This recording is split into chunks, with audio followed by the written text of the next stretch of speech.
Isang turtle markers ang nakita namin sa dig site namin. At sa turtle, merong nakalagay doon na isang dahon na hindi namin inaasahan. Going down na pala yung object. So ito mga kuha, panurin nyo itong turtle sign na may lamang dahon sa loob ng tiyan niya.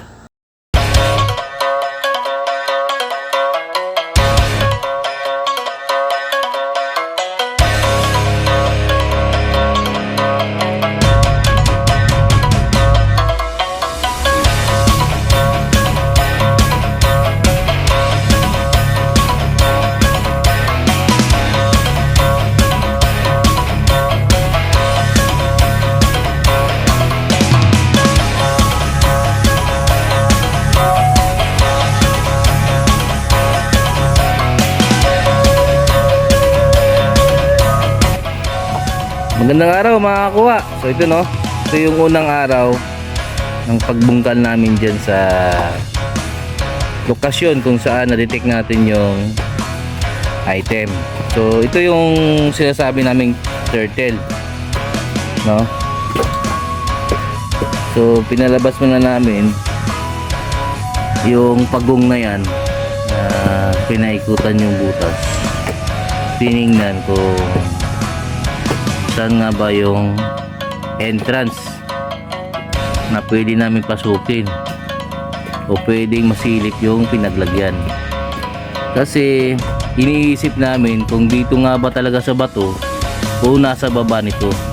Kasi tingnan mo naman mga ko, yan yung pagong na parang nangingitlog. Ito yung hukay namin mga kuha. Maya update natin maya yan kapag medyo malalim na. Pero yung pagong na yan, babasagin pa rin namin yan kasi dito lang talaga siya nagde-detect at wala nang iba. So bago yan mga kuha, ikutin muna natin tong lugar namin kung paano namin ginawa ng paraan na hindi kami makikita rito. Ayos, yun nga mga kuha, no? Ito yung lugar namin kung saan kami nag-base, no? Yung sasakyan namin na Terrano, kahit saan yan pumapasok. Saka ito naman yung bahay-bahay namin dito ginawaan. Diyan ako natulog kagabi sa taas na to. Dito kami kumakain. Doon si Boso.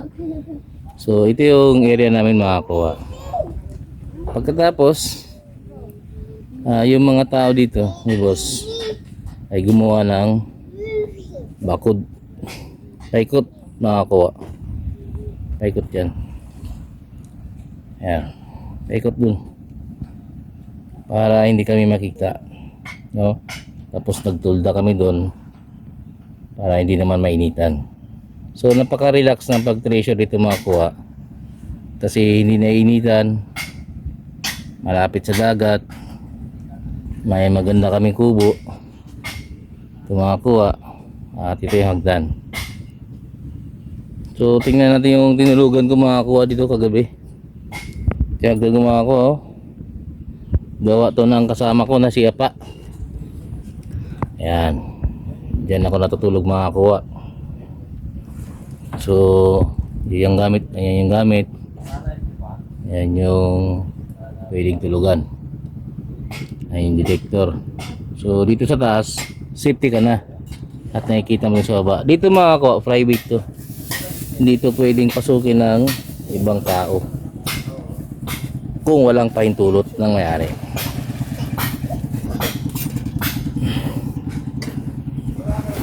Yung lugar namin mga kuha dito at relax lang. Nakalagay ito mga kuha, no trespassing. So ibig sabihin private na private ng lugar na to. At sa guide namin mga kuha,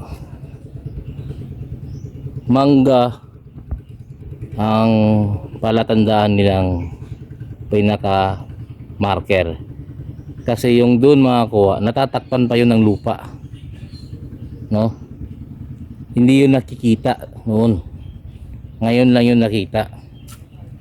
So, ito yung lugar mga kuwa. Napakaganda. Relax lang. Ayan yung mangga, napakalaking mangga mga kuwa.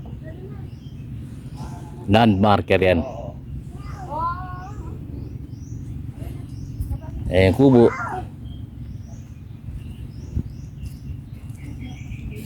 At ayun yung site namin mga kuwa.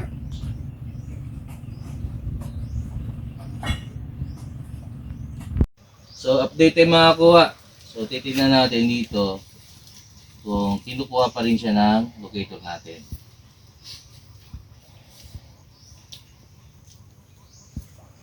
So yun mga kuha, no? Kinukuha pa rin siya. So balik kayo dito. Ayan, kinukuha pa rin siya mga kuha. Although may mga cellphone tong kasama ko, pero yung frequency ng nilagay namin dyan ay kinukuha niya pa rin. Pero maganda nito mga kuha. Maganda nito sa locator na to. Kasi kapag tinutukan mo na yan siya mga kuha, ay alam nyo itong umiilaw na to. Yan, kapag nasa gitna na yan, nalulocate niya na. No? Parang pinpointing niya. So ito na mga kuha, no? Ikutan muna natin mga kuha kung saan talaga siya magtuturo. So dyan talaga siya magtuturo mga kuha. Kapag nilapitan ko yung mga kuha, natural na iikot na siya dyan. Kasi na-pinpoint na nga niya. No? Yan mga kuha, iikot ko siya dyan. Natural na yan kasi sa baba niyan ay na-pinpoint niya na. Pero ang kagandahan sa gadget na ito mga kuha ay kapag binaba mo ito mga kuha, malalaman mo kung saan yung pinaka-center o gaano pa siya ka-center. Kasi mga kuha, halimbawa pag dito hindi niyan tinuturo na dyan yung center, no? Pero pag napagitna mo yung mga kuha ay masisentro niya kung saan yung center talaga ito, yung gitnang-gitna niya. Mga kuha. Tingnan natin. Tapos hihinto siya mga kuha. Hihinto yan.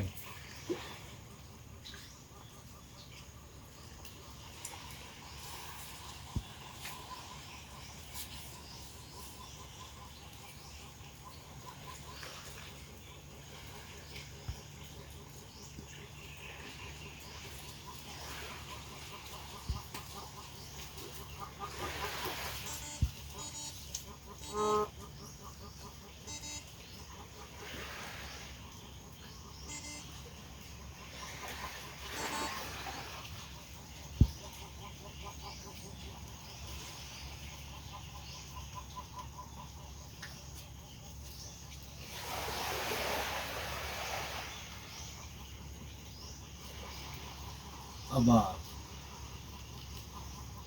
Ilan, nag-i-read lang yun.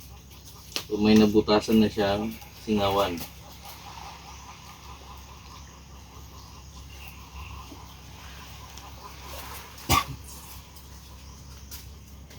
Dito siya nagsingawan.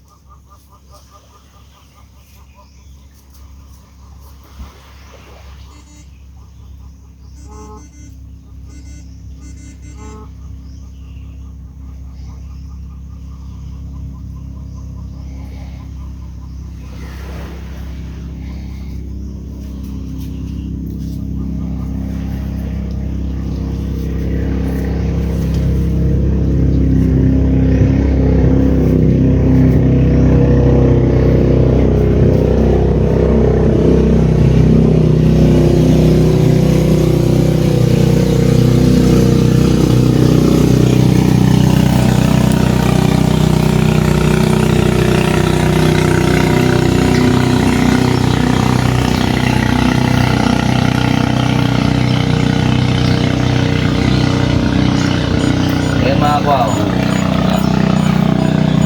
So, ibig sabihin, yung singaw niya makakuha dito. So pag tumigil siya makakuha, makakuha, nasa sentro siya, titigil siya ngayon ng tatahanap. Kasi nahanap niya na.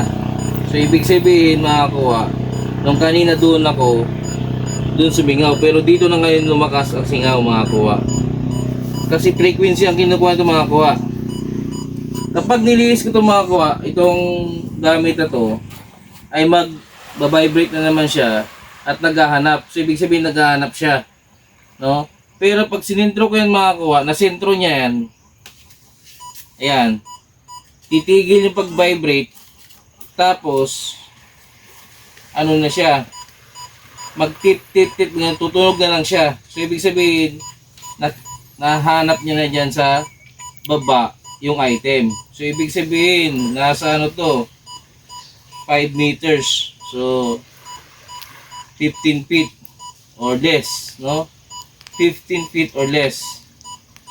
So kapag nilagay natin ito mga kuha, yan, maghanap na yan siya, iikot na yan siya. Ayan o, ikot na siya mga kuha. Kasi nasa baba na yung item na ito. Ayun. Taas. Taas natin. Ayan mga kuha o. Ikot siya mga kuha.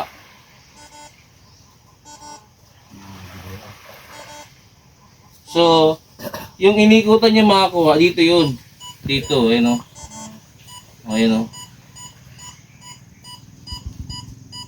So, dito mga kuha,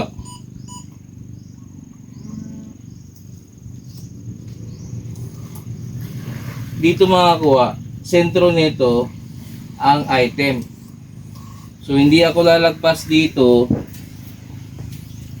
at hindi rin ako lalagpas doon. So, sentro nito. So, ang ginagawa namin, hinahanap namin kung saan siya pwede buksan. Diyan sa area na to. Ang gamit kasi na itong mga kuha, kapag may bato, maliles mo pa yung ano, yung lalim niya. Parang nababangga niya na itong bato. Pero hindi ito nakaka-detect ng bato. Dahil locator ito eh. So nilolocate niya lang yung item pababa. So sentro ng area na to. Kasi kapag dinadaanan mo yung nakuha, pagdaan mo, lalagpas ka doon, babalik yan. Dito ka rin dadaan, babalik din siya. So ang ginawa natin kanina ay sinisenter natin yung pag-target ng item. So kapag inangat mo yung kakuha, ganito, iikot siya. Pero kapag tinuturo na natin makakuha, para siyang laser na nakikita niya na yung item. Hihinto siya sa pagbasa kasi nakikita niya na sa ilalim, nararamdaman niya na. No, frequency ang hinahabol nito mga kuha, hindi siya katulad ng detector na metal yung kinukuha. So siguro magpapalalim pa kami dito hanggang hanggang 5 feet. Tapos saka namin to babasagin, tong turtle na to. So pag nabasag na namin to, sana nga nandito na yan sa bato sa ilalim to. Kasi para matapos na kagad yung trabaho. Legit makakuha, wala akong masasabi dito. Yes. Update tayo mga kuha, no? So binasag na namin yung turtle. At sa gitna ng turtle mga kuha ay may dahon. Ayan mga kuha. Ayan yung dahon. Dahon na yan. So nag-iisang dahon to dito sa lugar, sa bato na to, no? Isa lang tong nakita namin, isang dahon lang. Ayan mga kuha. Ano kasi? Ayan mga kuha, dahon po yan. No? Magkaiba po siyang kulay dito at yung pinaglagyan ng dahon, no? Maitim to. Yan yung dahon mga kuha. So ang ibig sabihin ng dahon mga kuha, no, sa mga hindi nakakaalam dyan, ay nalalaglag doon ng dahon dyan sa ilalim. So pailalim mo talaga, nasa ilalim ito ang item, no, pailalim. Kung saan nalaglag yung dahon, doon na yung item. So ang ibig sabihin naman ito mga kuha, ito yung trail sign na nagbibigay ng pahiwatig na ang item nasa baba na nito. So, siguro mga ilang feet lang. So tama na tong dig namin mga kakuha. Ayos. So itong problem mga ko ano, kapag umulan ay napapahinto tayo kasi minsan parang gaganon yung ano, yung buhangin. Pero ito yung problem sa pag-treasure. Minsan wala kasi tayong trapal. So yung sa amin may trapal yun, nandun pa rin kasama ko at nag-ukay pa din. Yan mga kuha, oh, umuulan. Sana yung ano. Pero nag-ukay pa rin sila doon mga kuha. Yun, oh.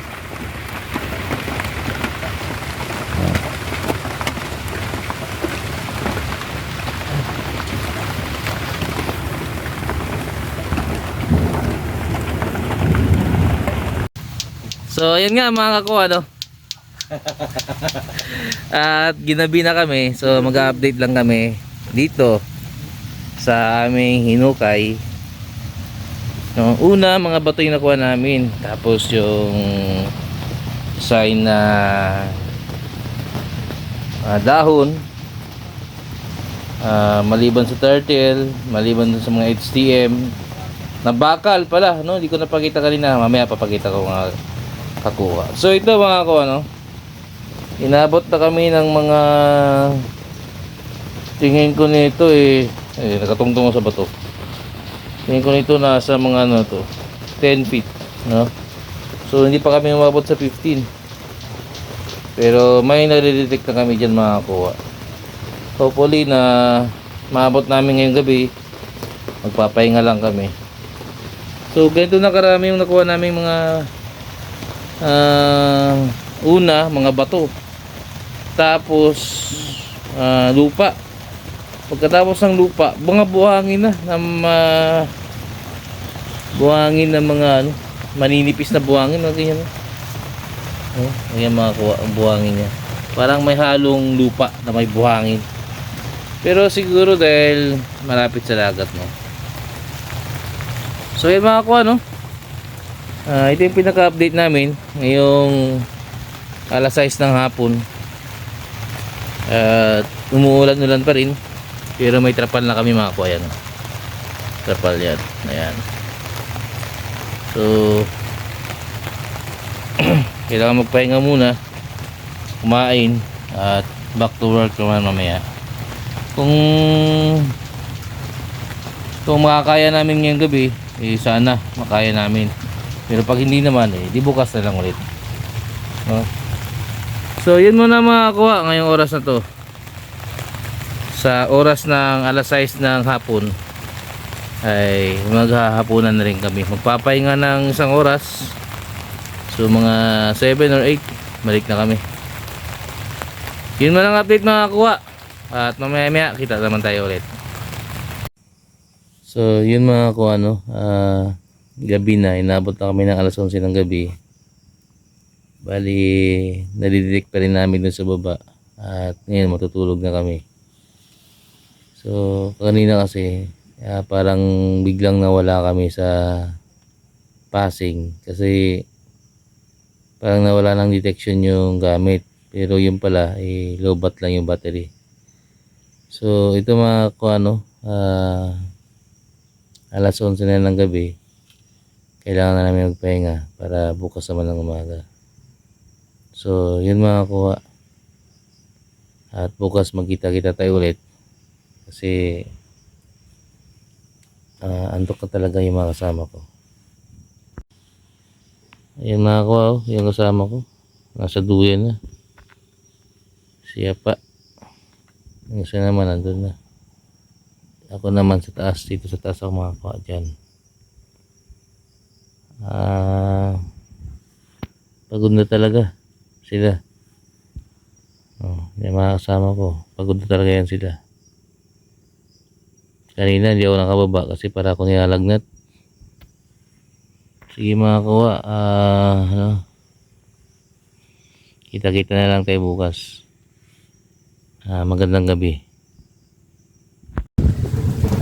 Magandang umaga mga kuha, no? Ito tayo, balik to work tayo, no?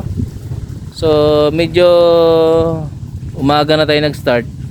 Kasi hinintay pa natin yung mga bossing natin. So yan yung tulugan ko mga kuwa, oh. Diyan sa taas. So, napaka fresh dito mga kuwa. Kasi parang nagpipiknik lang kami.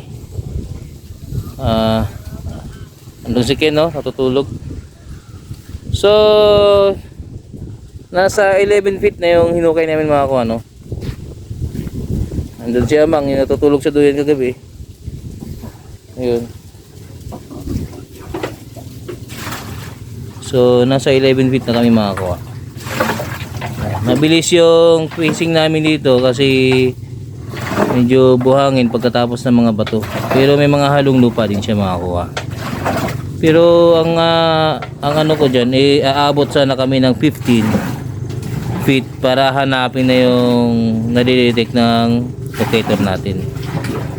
So sa baba mga kuwa ay medyo malawak yung detection yan, pero tinatarget namin kung saan yung nakalagay yung item. Siguro magkakamali kami, siguro mga 1 meter lang siguro. So yun mga kuwa, no? Ginagawa na namin ng tuntun kasi may tubig na mga kuwa. Nasa ano na to mga kuwa, nasa 9 AM na kami ngayon. Nag-start siguro, o mga 8 AM kanina pa, mga 1 oras na kalipas. So maya maya mga kuwa, update ko kayo kung ano yung mangyayari sa hinukay namin. Ayun, dagat yung mga kuwa sa likod. Baka sa hindi nakakita, no? Yung likod yan mga kuwa ay dagat po. Ayan. So binakod namin ito mga kuwa, binakod ng mga tauhan ng busing ko para hindi kami nakikita ng mga namamangka dyan, no? Medyo low tide ngayon at pa-high tide na. Pag madaling araw kasi naglo-low tide dyan, pagka may araw na nag-high tide naman. Pero hindi na naabot sa hukay namin mga kuwa kasi medyo mababa ang tubig ng dagat ngayon. So mamaya mga kuwa at i-update ko kayo sa hinukay namin. Ayos. Yun na nga mga kuwa, no? Update tayo ngayong araw na to. Hapon na ako nag-update kasi talagang pinuwersa namin ngayong araw na to para makapalalim kami. So una mga kuwa, ang nakuha naming mga sa upper surface is yung mga bato na yon, no? Binasag-basag namin. Tapos itong lupa. Nung nakuha namin itong lupa mga kuwa, naghalo na yung lupa at saka yung clay, no? Ito na yung parang clay na parang bato. Tapos ito yung lupa, pero naghalo na sila dun sa ilalim. Ito yung mga kuwa. Yan, o. Ibig sabihin yan mga kuwa is tinambak siya. So gaano nakalalim kami mga kuwa? Tingnan natin kung gaano nakalalim.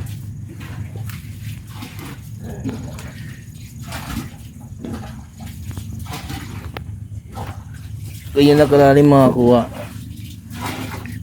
So napalalim na namin. So maghahanapan kami dyan sa baba na yan. Yan mga kuwa. So bakit lang wala kaming submer, pero nasa dagat yan mga kuwa, pero hindi kami kinaabot ng tubig ng dagat. So ang nasa baba ngayon ay siya pa.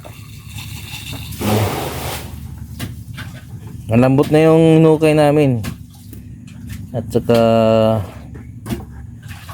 mano na siya. Sentro yung dahon dyan mga kuha. Sentro yung sign na dahon.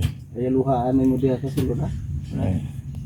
Yung dahon mga kuha ay mayroon yung dalawang ibig sabihin. Yung fossilized at saka yung intentional marker. Yung intentional marker mga kuha, yun yung dahon nilagay talaga sa isang clay at pinadikit at nilagay sa bato. Yun yung intentional marker. Pero yung fossilized marker naman mga kuha, yun yung mga dahon na mga dinala ng hapon dyan para tulugan nila. Sa mga tunnel naman yun nakukuha mga kakuha. No?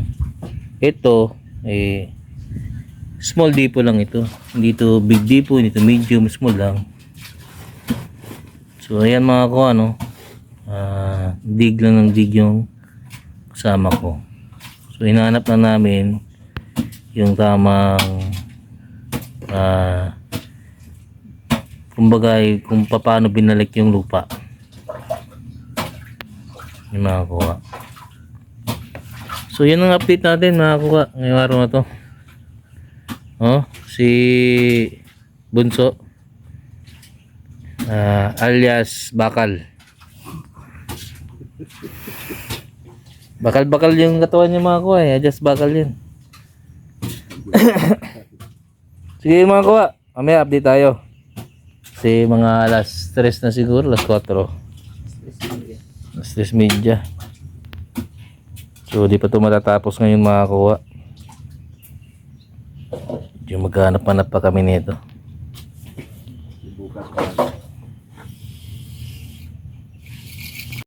So ayun mga kuha, no? Dapit hapon na. At bukas na ulit kami magpapatuloy. So yan yung site namin. Ayun yung kubo mga kuha, kung saan ako natutulog, pati yung grupo. Sa ngayon medyo naghuhukay pa sila, pero galing low tide pag high tide na ito. So itong vlog na to mga kakuha, ito yung pangalawa sa vlog ko nung una. Hindi pa natatapos yung paghukay namin, at susunod na lang yung vlog ko kapag napalalim na namin yun, no? Kapag naghahanap pa na namin, kasi mahabang vlog to at hindi talaga makaya sa iisang videos lang, no? So ikot-ikutin natin tong itong lugar mga kakuha, no? Low tide pa lang, at palubog na yung araw mga kakuha. Minsan kapag naglalakad-lakad ako dito mga kakuha, naiisip ko yung ibang treasure hunter na nahihirapan sila sa pagdig nila, no, sa site nila. Pero dito relax lang kami. So hindi naman kailangan pahirapan yung mga sarili nyo mga kakuha. Kailangan nyo lang i-enjoy ang inyong hilig. Yun lang naman yun. Kapag na-enjoy nyo yung hilig nyo na pagiging treasure hunter, ay masaya yun. Pero kapag hindi nyo na-enjoy at lagi kayong nagdududa sa sarili nyo, ay pangit yun. So yun mga kakuha, ito ang inyong Kuya Cecil, nag-iwan ng salitang kapag may tiyaga ay may awa din ng Diyos. Magandang hapon mga kakuha. Adios amigo.